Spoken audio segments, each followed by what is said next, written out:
Alright, huge match, huge opponent. Hopefully we can get something out of this.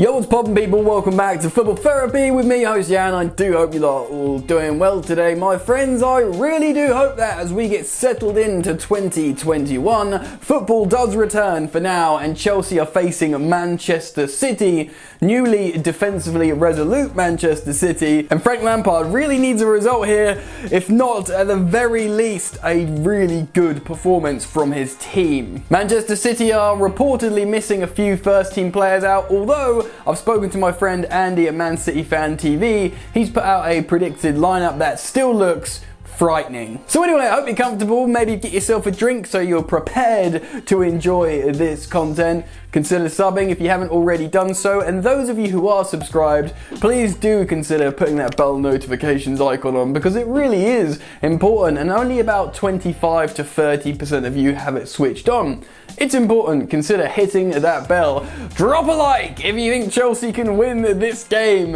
And let's get into today's match preview. Of course, Chelsea have been in poor form of late. Although perhaps the performance against Aston Villa was a little bit better, the result ultimately was not good enough for what Chelsea want to achieve this season. Although Manchester City have had a shaky start at the beginning of their campaign, they've quietly under the radar been ascending the table and been putting in good defensive performances as Pep Guardiola looks to have changed his stance ever so slightly, or certainly his application to football this season in the Premier League, where everything's just quite frankly mental. So Chelsea can expect a relatively rigid performance, I think, from Manchester City, but they've got so much quality, and for me, they still have the best player in the Premier League in the form of Kevin De Bruyne, and if he has a good day, a good performance, anything can happen. So Chelsea absolutely have to look out for that brilliant Belgian. In terms of what we could potentially expect from Manchester City, Andy from Man City Fan TV, I urge you to go check out their YouTube channel,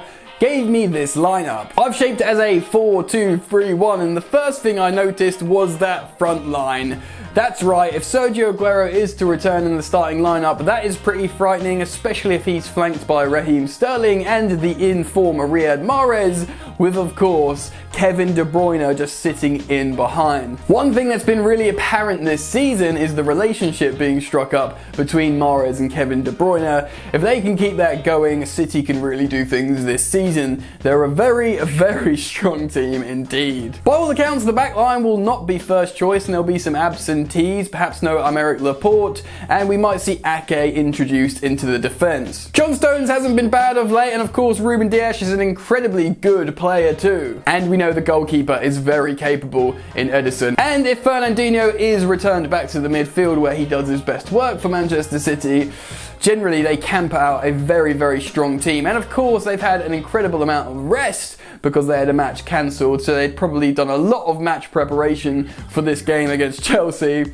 And regardless to the fact how they've had people testing positive and perhaps not being able to train, Pep Guardiola's had a lot of preparation time for this game, and if he does have those players available to him, it's going to be a difficult game. Right then, how are Chelsea going to line up then? Well, let's switch over the screen so I can show you my predicted lineup. I have gone for a 4-3-3, Frank Lampard's preferred formation, a formation I would have liked him to have changed prior, but now we've got wingers healthy, I'm happy for him to persist with this formation. In goal, it's no shock to see Edouard Mendy, who's been a little less convincing of late, but hopefully he can pick up that scintillating form he had early doors for Chelsea. Ben Chilwell is expected to start at centre-half with the normal centre-back partnership of Thiago Silva and Kurt Zouma. Frank Lampard said in his press conference Reece James has a hamstring injury, so we can expect the very capable alternative of Cesar Azpilicueta to be starting this game, more defensively resolute of course. Now for me, I can expect the midfield trio to consist of N'Golo Kante,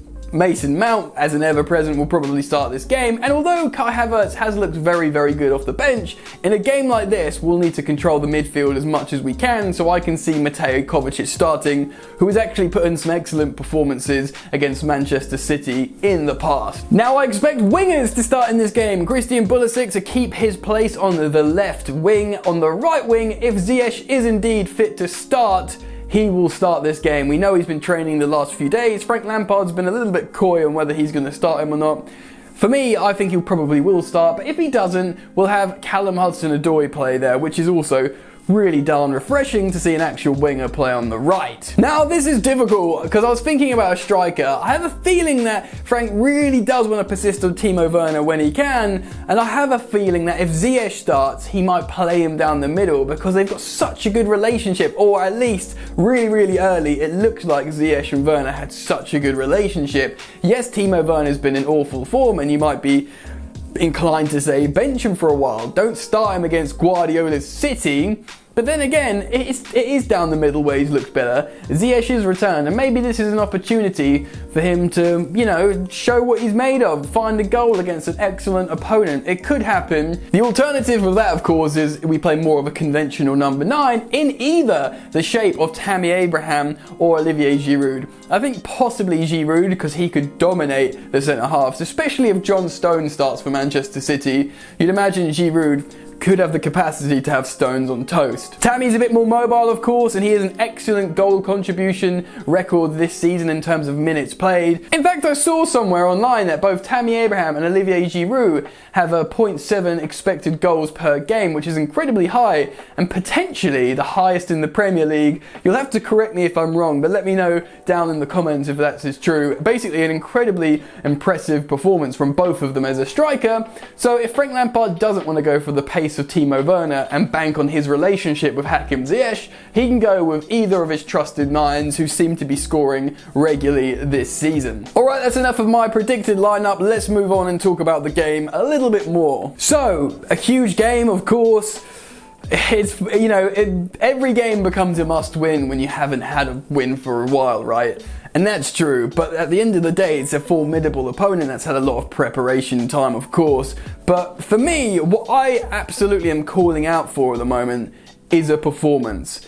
Yes, I was generally happy with the Aston Villa performance, if not incredibly frustrated with the result, but after that Arsenal performance, I really needed something as a tonic. This is an opportunity for Chelsea to continue that run and really impose themselves back in the upper echelons of the Premier League table, you know. If Frank Lampard puts in a good performance against an in-form Manchester City who don't really leak any goals, in fact, I believe I heard in Frank Lampard's press conference that Manchester City have the best defensive record in the Premier League at the moment. You marry that with Chelsea's goals drying up a little bit, and you don't have the best result, but this, you know, these are the things that need to change. We need to start scoring goals, confidence in the midfield, controlling midfield, exerting creativity into the final third. Kovacic can bring control into the midfield. Hakim Ziyech can bring creativity into the final third, but you can't rely on these individuals.